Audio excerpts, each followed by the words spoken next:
বিয়ে বাড়িতে কি, কি করলাম, কি, কি খেলাম সবকিছু থাকছে এই ভ্লগে। জানতে হলে দেখে ফেলুন পুরো ভ্লগটা। সব মজার, মজার খাবার। So let's go! আজকে ভাবছি একটা ভ্লগ করেই ফেলি কারণ অনেকদিন পর একটা বিয়ের দাওয়াত পেয়ে গিয়েছি।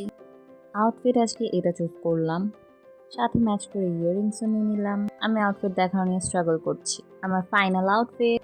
আমরা ফাইনালি রেডি হয়ে গেলাম, বের হয়েও গেলাম। আর ওখানে গিয়ে তারপর আবার দেখা হচ্ছে আপনাদের সাথে। যাই হোক আমরা পৌঁছে গেলাম ভেন্যুটা ছিল নয়াপল্টনের আনন্দ ভবন। দিনটা যদিও অনেক গরম ছিল কিন্তু তাও অনেক খুশি খুশি লাগছিল যে একটা বিয়ের দাওয়াত আছে ফাইনালি। অনেক ভালো লাগছিল যে ভালো খাওয়া দাওয়া হবে, এই সেই হবে, মজা হবে। সবাই যেহেতু একসাথে চলেই এসেছি তাই সাথে সাথেই আমরা ঢুকে পড়লাম।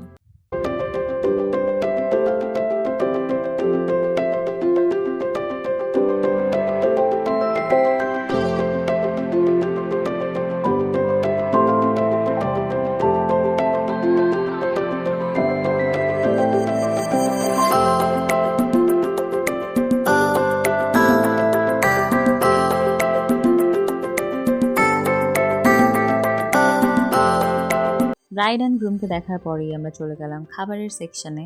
আমরা যখন গিয়েছিলাম অনেকেই খেয়ে উঠে চলে যাচ্ছিল, আবার অনেকেই মাত্র এসেছিল, এমন একটা টাইম ছিল। এখনো টেবিল সেট আপ করা হচ্ছে। এই যে একে একে টেবিল সেট আপ হচ্ছে। এখন চলে আসলো সবার ফার্স্টেই সবজির কোরমা। এটাতে একটু চিকেনও ছিল, আমি যেটা খেয়ে বুঝতে পেরেছি। তারপর স্যালাড। স্যালাড যদিও আমি বেশি একটা খাই না, কিন্তু তাও বিয়েবাড়িতে আসলে ভালোই লাগে খেতে। তারপর বোরহানি তো মাস্ট। আর সবজির কোরমার সাথে দিয়ে দিল নান। নান রুটিগুলো আসলে অনেক সফট ছিল, সাথে একটা কাবাবও দিয়ে দিল। আর এটা হচ্ছে ঝাল ঝাল চিকেন ভুনা।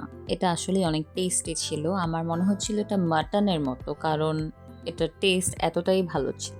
তারপর চলে আসলো মেইন কোর্স, যেটা কিনা কাচ্চি বিরিয়ানি। কাচ্চিটা আসলে এত মজা ছিল, বিশেষ করে কাচ্চির আলুটা আমার কাছে খুবই ভালো লেগেছে। জমজমাট খাওয়া হচ্ছিল।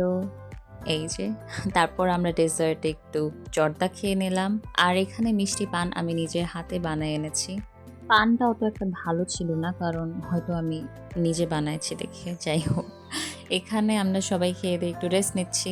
আর আরেকটা পান এক্সট্রা নিয়ে নিলাম আমরা, মিষ্টি পান। তারপর আমরা আবার একটু ব্রাইড অ্যান্ড গ্রুমকে গ্রিট করতে চলে গেলাম।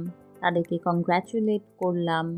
আমি ব্লগটা এন্ডিংয়ের কোনো ক্লিপ নিতে ভুলে গিয়েছিলাম, তাই এই ক্লিপটিই আমি ব্লগটা এন্ড করে দিলাম। বাই।